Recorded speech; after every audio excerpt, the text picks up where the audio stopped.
Happy New Year, everyone. We have had a really fun day so far. I'm about halfway through my teaching day today and my classroom is a disaster. We've already had one Chinese New Year party and now I'm going to reset the classroom for the second one. And I wanted to give you a little peek into what we are doing today. It's been so fun for me to learn about the traditions of Chinese New Year. This isn't something that I grew up with or that I knew very much about. And really, I've learned most things from my students, but it's been really fun to just kind of facilitate a day where we can celebrate Chinese New Year while we are learning about ancient China, so it all fits within our curriculum.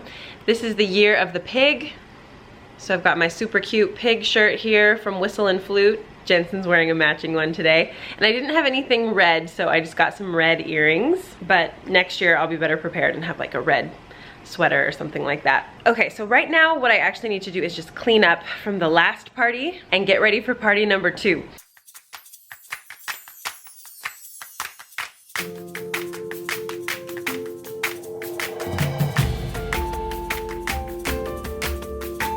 So one student brought in a bunch of tangerines and then I had some for our earlier class, and then another girl brought in some tea. This is like iced tea, so I'm gonna put this out on the table so they can eat tangerines and have some tea while they do their art project.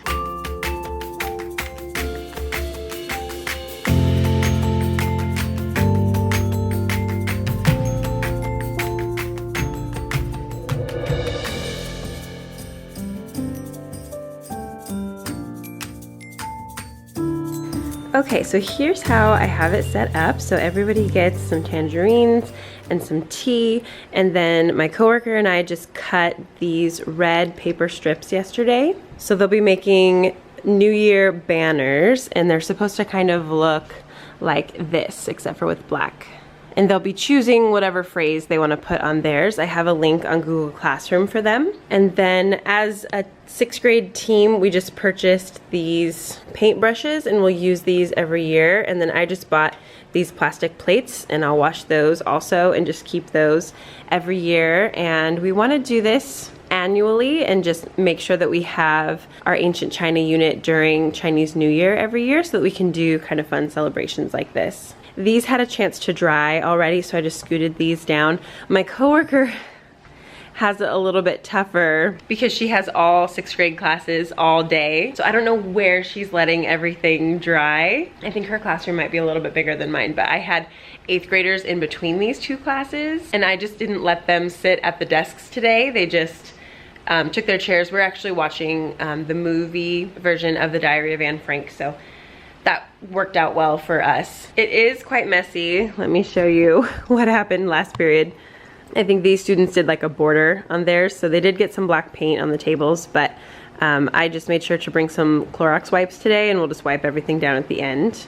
So we're pretty much set up. This is what I will have out when everybody comes in. This is the kind of paint that we got just from like the school supply place. We just have black paint. And then this is also super cool. This is like a Chinese New Year variety show that they watch in China. Let me see, I had a student like look it up. This is what she searched to get it, Chunwan, I guess. And this is like amazing. There are so many, like I think these guys are like comedians or something. I'll go back to the beginning. These are the hosts, incredible dragon dances, and just like the dancers in general are just absolutely amazing. So I'll get this ready to watch again. And then I just shared with them on Google Classroom some options for phrases that they could write on their banners. So just depending on which one they liked and which one maybe seemed easiest to do in the calligraphy. So they'll have their Chromebooks out and they'll scroll through and decide which one they want to paint. And just so you know, we keep saying Chinese New Year because we're studying ancient China, and so we're just looking at like the traditions of China. And most of my students are Chinese, so they call it Chinese New Year. I actually asked them, like, should we say Chinese New Year or Lunar New Year? And they were like, Chinese New Year. They might be a little biased, but I was like, okay, so we've just been saying Chinese New Year. But you can be more inclusive and say Lunar New Year. The other fun thing is that my classroom is decorated for Chinese New Year, and my students did this for me. They helped me put everything up and told me where everything goes and the reasoning behind where everything goes. So I'm gonna cut to them and let them show you how they did everything.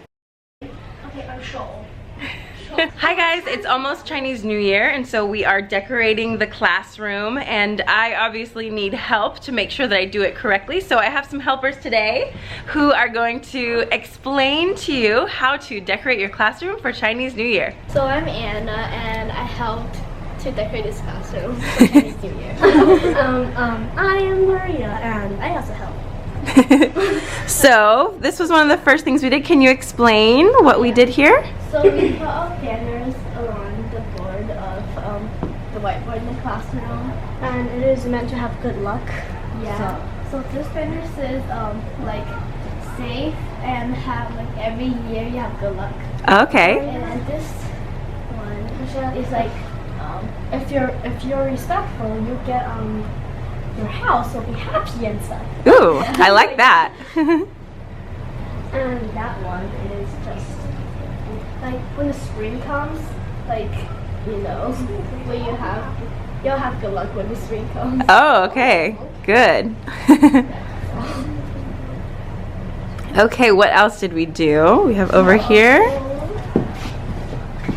We also put up what's this called? It's a word like food. That's how you pronounce it in Chinese. Food, which mean in English it means luck, good luck. And if you put it like it, usually you put it backwards because like in Chinese there's a term like 福到了. That means like good luck is here. But then this in this poster it kind of not was meant to put upside down, so you just put it like how it is. Okay. And then over here We got 2 pigs. Since 2019 is the year of pigs, so we put up the pictures. They're super cute. if somebody's born in the year of the pig, do they like usually act a certain way, or? It's like this happy pig year or something like that. They have to be happy because it's their time of the year. Okay. That's a male. And that's a female. The male and the female. Pigs are my favorite animal. Oh, they're cute. Okay. Alright. This poster has its own spot.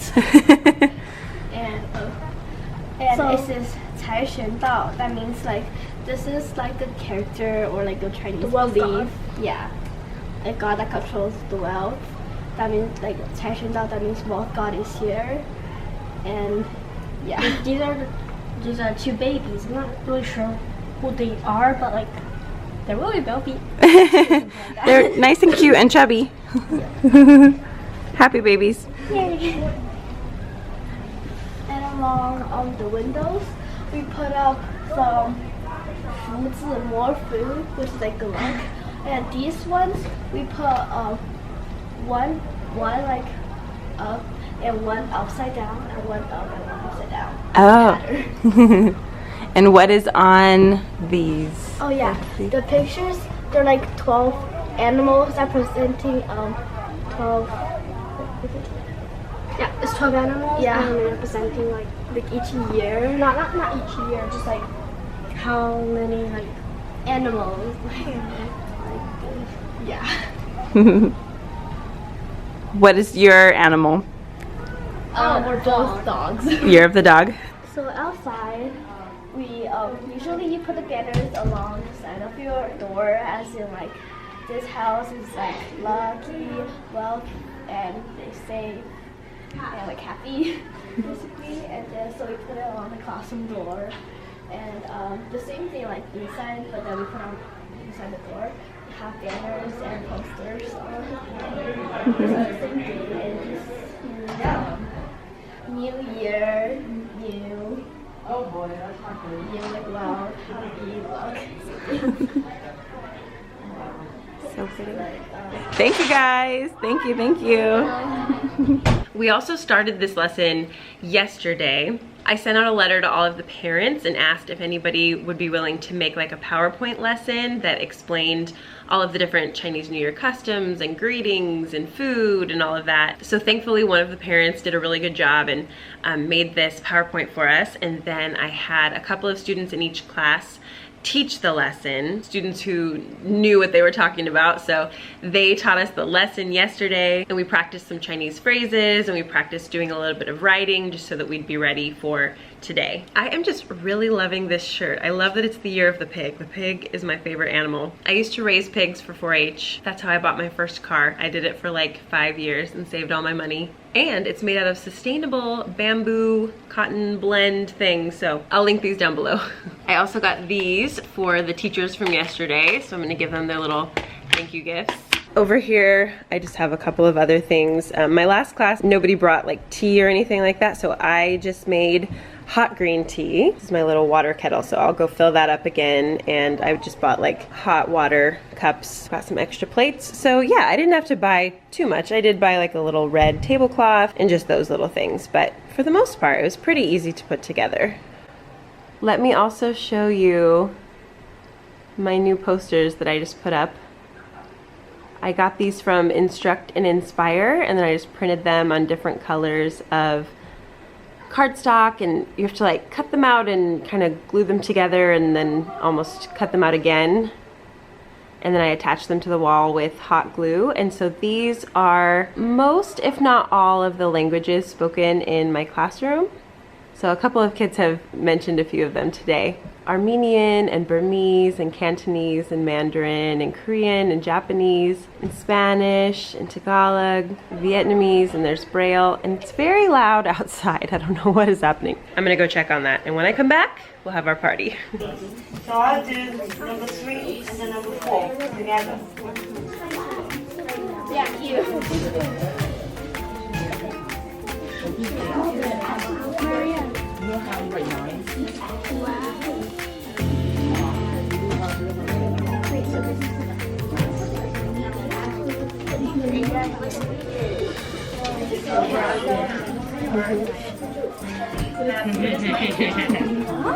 Oh wow, that's so pretty. No, that's It looks so good.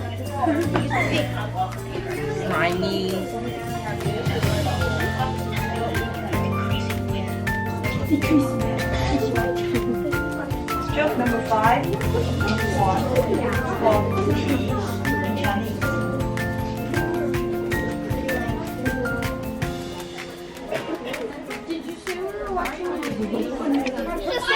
So apparently, I want my red envelope. Where do we write our name? Wherever you want. Let's write it here. My signature. You don't have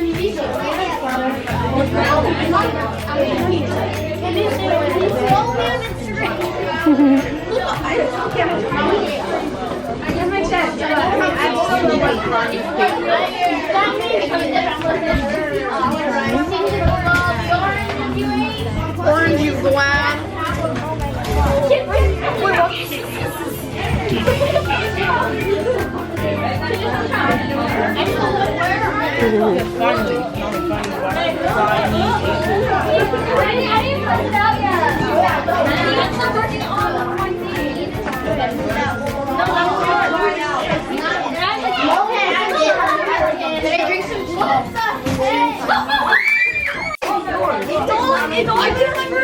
They're all the same. Yeah.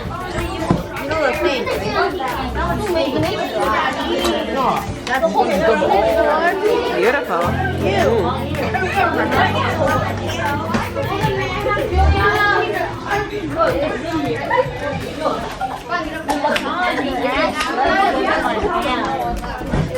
You should wash it up there.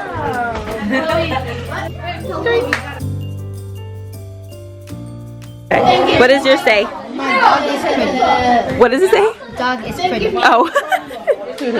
Mine is Long Shirt Rui. It means everything will go well. Oh, very pretty. Mine's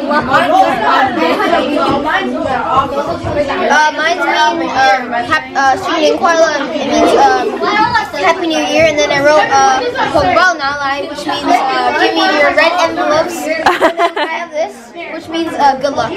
Mine says business flourishes. Beautiful, beautiful. So on this side it says the Zodiac sign, and right here is the year of the pig. So on this side I wrote Happy New Year. Happy New Year and Year of the Pig. Oink, oink. So this is about a kind of flower that grows in winter, because most flowers only grows in the spring or summer, and this kind of flower is like unique and strong that can grow in the winter. Ooh. Yeah, something like that. Pretty, pretty.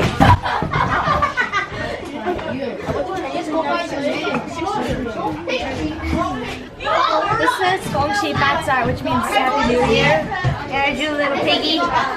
So cute. Oh my gosh, we're finally done. That was a really, really fun day. A lot of my 8th graders coming in were like, oh, do we get to do this? They wanted to do a Chinese New Year thing too, but we're on Anne Frank with them, so it doesn't really overlap much. But it was really fun to do something that they had a lot of background knowledge about, and so a lot of my students are Chinese, but not all of them. So there were definitely some of us who were still just learning about these traditions and these customs, and I think it was really great for our students who aren't Chinese to just understand some of the customs that, you know, most of our students, like last night, they were having a big dinner with their family and their extended family, or maybe they did it over the weekend, and they don't necessarily get an opportunity to talk about that. And like, we don't have the day off, we don't have like a lot of decorations up school-wide, but it was cool to acknowledge that like a large portion of our school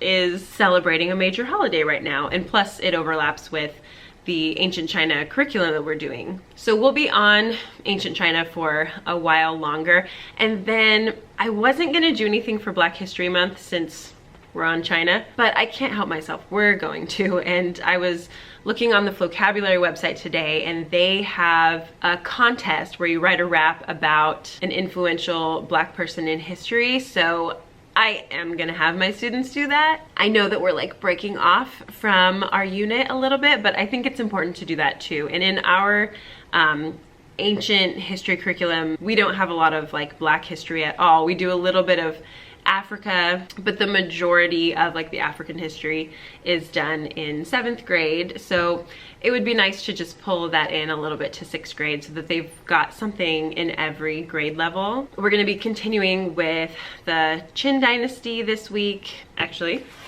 I have a Reading Like a Historian unit right here that we'll be doing this week. I'm actually gonna be observed on Friday. I have an observation from my principal. So we'll be sticking with this, but then I'm also going to intersperse the Black History Month contest throughout the next couple of weeks, and then we're gonna go into the Han Dynasty, and we're gonna do this really elaborate like Silk Road obstacle course outside simulation thing, so that should be really fun. And then next we'll move on to ancient India, and we also have quite a few students and families at our school from India or who are Indian, and so we will be celebrating the Holi festival, and a lot of our lessons and curriculum will kind of like lead up to that. I have a really great coworker that also teaches 6th grade history, so we're both usually on the same page with everything. Not necessarily lesson wise, like we don't teach the same exact thing every day, but we have like a similar vision and certain things that we want to do throughout the year. So we do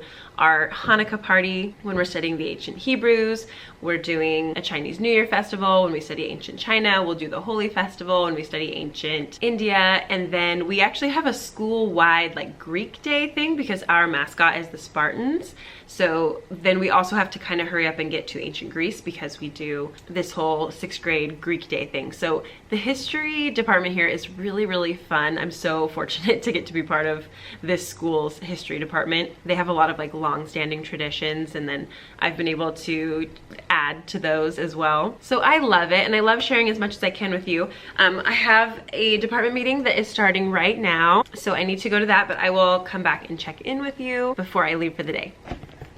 Okay, our meeting is over. It's always good to do, it was actually a grade level meeting, but it's always good to do that and just get a sense of like what the other teachers are doing, what we have coming up, what students we need to be supporting, and all of that. So it's actually very good. I need to leave soon. I have Bible study tonight, and I'm actually doing the music for it, and they asked for a song that I've never heard of in my life until last night, so I need to like learn it in the next hour or two here. So I just set up my lesson plans for the next day before I leave every day. So I'm getting ready for Wednesday's lessons. So I have like a lesson planner here that I just write down things for myself. And then I'll show you what I do on my computer. This is where I let students and parents know what we're doing. And I have these slides available on Teachers Pay Teachers. So I just duplicate a Wednesday slide, bring it to the top. February, what, 6th?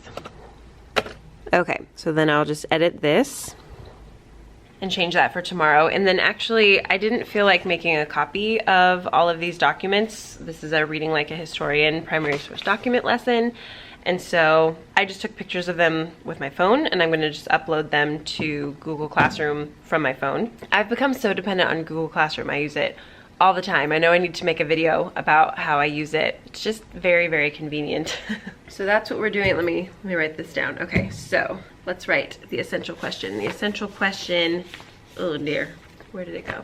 What caused the fall of the Qin dynasty? What caused the fall of the Qin dynasty?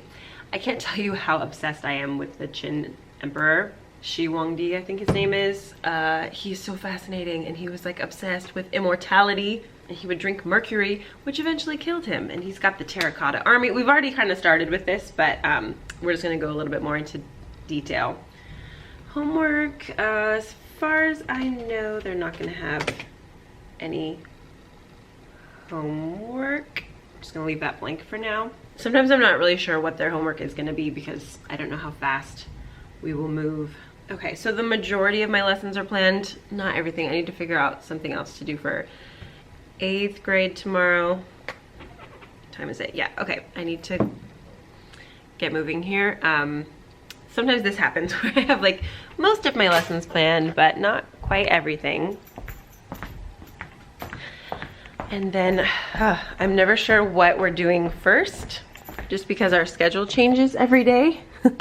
So this is what it was today. We started with 7th period. Tomorrow we're gonna start with 4th. So I need to adjust this. All right, guys, that's everything for me today. I'm gonna go home. I'm gonna get Jensen. I'm gonna get some food. I'm gonna clean up because he has a babysitter coming tonight. I have shirt orders to process. I have a song to learn on the piano, and I gotta learn the words. And I got Bible study later. So we always have just busy days around here. So thanks for hanging out with me today. Let me know if you have any other amazing ideas for Lunar New Year celebrations or Chinese New Year celebrations. Such a cool tradition, and we had so much fun today. So anyway, I will see you in my next video, guys. Bye.